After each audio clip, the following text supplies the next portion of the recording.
Welcome to the Jesus quiz number 3. If you haven't seen the first two, I've put the link in the description so you can check them out there. But this is number 3. Maybe it's a little more difficult, but we'll see how we go. First question. Which title did Jesus not claim for himself? He claimed many things, but one of these that I've listed here, he did not claim. Number 1, Son of God. Number 2, God the Son. Number 3, the Son of Man. Or number 4, the Way. Think about it. Which one didn't he claim for himself? If you need a bit of time, pause, and then we'll move on to the answer. And here it is. The one that Jesus did not claim for himself was God the Son. Never in all of the pages of the New Testament did that title ever be given to Jesus, either by himself or anyone else. He did claim to be Son of God in John chapter 10. He did claim to be Son of Man in Matthew 12. And he did say he was the way in John 14. Right, let's move on to the next question. At Jesus' birth, wise men, that's actually the word magi from which our word magician comes, came from the east, probably from Persia. They brought gifts of gold, frankincense and myrrh. How many wise men were there? Think about it. Pause if you need more time. Were there 3, 1, 6, or we are not told? Okay? Give it a bit of a think and we'll see what the answer is. We are simply not told. We know that there were 3 different sorts of presents that they brought, but we are not told how many of them came. A lot of people think there are 3, all the Christmas cards have got 3, but that's only because there were 3 types of present. Okay, moving on to the next question. Who was the first prophet to greet Jesus after his birth? When Jesus was born, the very first prophet to see him and to greet him, was it number 1, John the Baptist? Was it number 2, a man called Simeon? Was it number 3, a lady called Anna? Or number 4, the Apostle Peter? Think about it. Pause if you need more time. Let's see which one of them it actually was. It was an old prophet called Simeon. He was at the temple and Mary and Joseph took their little baby Jesus, who was only 8 days old, and took him to be circumcised, as happens to all little Jewish boys, and also to do the cleansing ceremony for Mary after she'd had her baby. And there was an old prophet there called Simeon, and he had been told by God that he would not die until he saw the Lord's anointed, or the Lord's Christ, or Messiah. So it was Simeon. Luke chapter 2 and verse 25 to 27 says that he was the first prophet to see the baby Jesus. Okay, let's move on.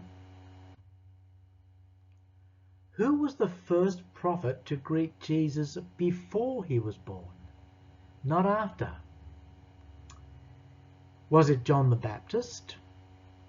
Was it Simeon again? Was it Anna? Or the Apostle Peter? So which one of those greeted Jesus before he was born? Think about it. Pause if you need more time. And here's the answer. It was John the Baptist.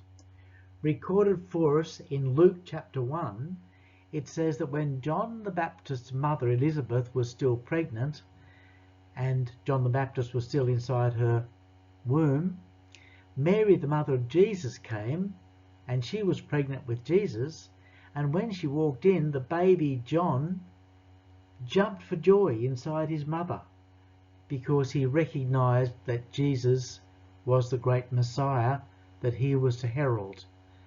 And so it was John the Baptist who first recognized and greeted Jesus before Jesus was born and even before John was born. Okay, I hope you're going okay.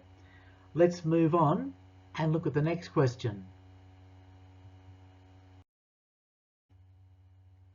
Which king built the temple where Jesus walked? In Jesus' day there was a great temple. It was very beautiful. It was in Jerusalem. Who built it? Did Caesar, the head of the Roman Empire, build it? Or did King Herod build it? Or did Pontius Pilate build it? Or King Solomon of the Old Testament build it? Well, have a think about it. Here's the answer. Which king built the temple? It was King Herod. And there's nothing in the Bible about that. The Bible doesn't tell us. It simply tells us it's the temple where Jesus went to worship with his disciples. But if you look up Wikipedia and look at what the reference is there for who built the temple, you'll find it was King Herod. There were lots of King Herods. The first one who started building the temple was actually called Herod the Great, but each of his successors, all called King Herod, finished off building the temple. And that was the temple where Jesus walked in front of it, and all his disciples said, "Look at this wonderful temple, Jesus. How beautiful is it?" And he said, "I'll tell you what, every stone of this temple will be thrown down and destroyed." And that happened 40 years after Jesus walked in front of it. 40 years later, the Romans came in and completely smashed the temple until there was not one stone left standing on another. Okay, let's have a look at the next question. A rich young ruler came up to Jesus and said, "I have kept all the commandments. What more must I do to be saved?" Jesus said to him, well, here are the four possibilities. Sell all that you have and give it all to the poor and follow me. Or did Jesus tell him to pray 3 times a day? Or did Jesus tell him to learn Bible passages by heart? Or did Jesus tell him to go home and live with his parents? Give it a bit of thought, pause if you need extra time, and here's the answer. Jesus said to him,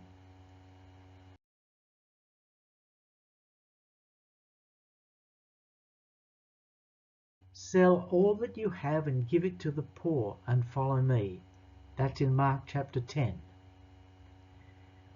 What Jesus was proving was in fact the very first commandment, which was to love God above everything else, this young man hadn't followed. He loved his money more than anyone else. And so he'd failed the very first commandment. But Jesus did say, "Give everything you have to the poor, sell it all, and follow me." That's a lesson for us. Jesus Christ has to be number one in our life. Next question. Who was the first person or persons to see the risen Jesus? When Jesus came out of the tomb, who saw him first? The Apostle Peter? 2 apostles, Peter and John? Or Simon of Arimathea, who was a man at the time who was around at Jesus' crucifixion? Or was it Mary Magdalene? Think about it, choose your answer. It was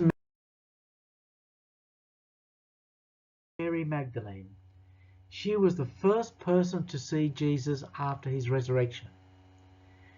She in fact had seen 2 angels in the tomb, and when she came out, she saw a man and thought he was the gardener looking after the cemetery. But then he turned and said to her, "Mary," and she recognized straight away that it was Jesus, the risen Jesus. It's a beautiful idea that she recognized who he was after he said the name Mary. And Jesus had said that his sheep will recognize his voice. And Mary recognized the voice of Jesus when he just said her name. So that's who it was who first saw Jesus after his resurrection. After his resurrection, Jesus ascended into heaven. He stayed about 40 days with his disciples and then he went up into heaven. His disciples saw him go. Where did he leave from? What place did he go to and ascend up to heaven? Was it in Jerusalem? Was it in Rome? Was it on the Mount of Olives? Or was it from Bethlehem? Think about it.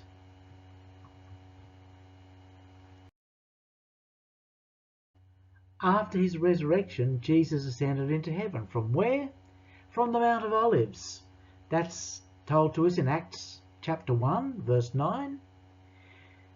It was only a small mountain, wasn't really much of a mountain at all, a bit of a hill outside of Jerusalem, and there he was with all his disciples, and he just rose up and went up to heaven, and they all stood there looking up, and something wonderful happened. You should read Acts chapter 1, it's a great story. They looked up and suddenly two men clothed in white appeared next to them, obviously angels, who said, "Why are you staring up into the sky? This same Jesus who has left you will come back in exactly the same way." And every true Christian for the last 2,000 years has waited and believed that Jesus Christ will return. Okay, next. Only 3 disciples accompanied Jesus into the Garden of Gethsemane. And unfortunately, I've got my camera blocking some of this, but I'll have to read it to you. Were these 3 disciples that went into the garden with Jesus, were they Peter, Andrew and John? Peter, James and John? James, John and Matthew? Or was it Matthew and James and Philip?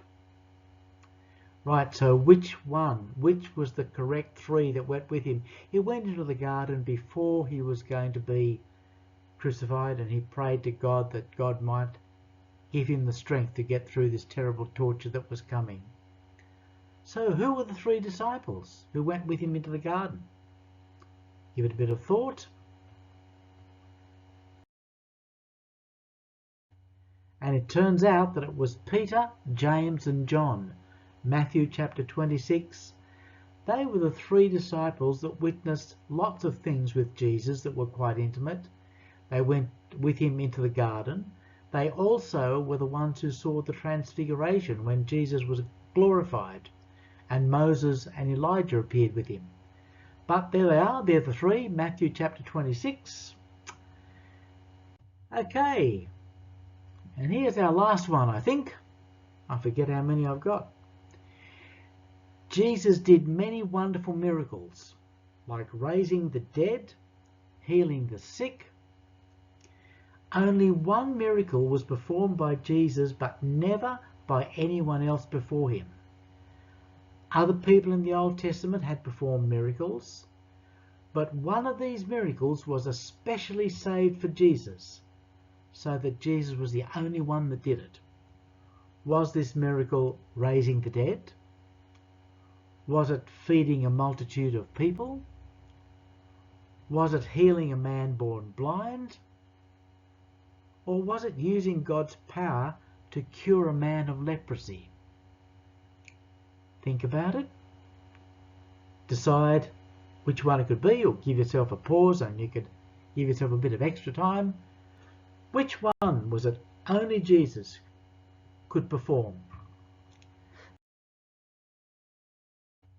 The only miracle that was reserved for Jesus alone was healing a man born blind. John chapter 9. You might like to look at where the other ones were. You might look at them and think, oh, I didn't know these other ones. Raising the dead. 1 Kings chapter 17 tells us that Elijah raised the dead of the son of a widow who had looked after him. Feeding a multitude. 2 Kings chapter 4 tells us that Elisha the prophet fed a multitude of 100 people with just a few little buns made of barley. God's power to cure a man of leprosy, 2 Kings chapter 5, tell us that Elisha was able to send a man into the waters of the river of Jordan and to cure him of leprosy. The only thing reserved for Jesus was healing a man born blind. And if you read chapter 9, you'll see, of John, you will see why that was reserved for Jesus. Jesus says, I am the light of the world. We're all born blind. Every one of us is born blind. And unless we receive the healing light of Jesus into our life, we will stay blind. Okay, that finishes off our third quiz. I might do another one. We'll see what happens down the line. Anyway, God bless.